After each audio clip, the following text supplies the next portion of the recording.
the storm which occurred on Lake Victoria in the islands of Kalangala, whereby it took almost 1 hour plus. The water was going up as I cannot explain.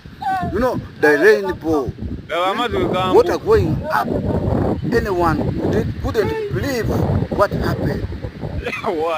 And it attacked after the rain. It rained heavily.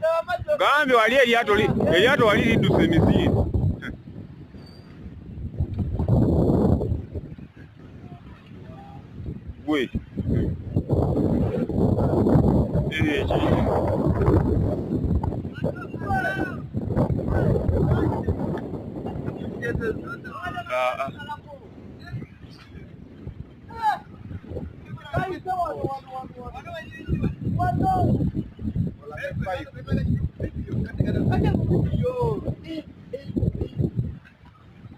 Katonda akola ebyewuunyisa baawo.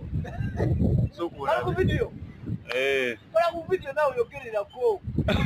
Ate kati kwate babawulira. Nego laba ensoke. Laba ensoke eyakula. Badduse baali bafuduse bayinza n'okuba bagenze kugoba eri.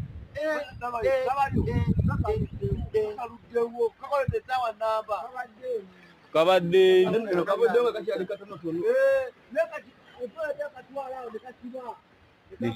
Nikagaana n'asimba.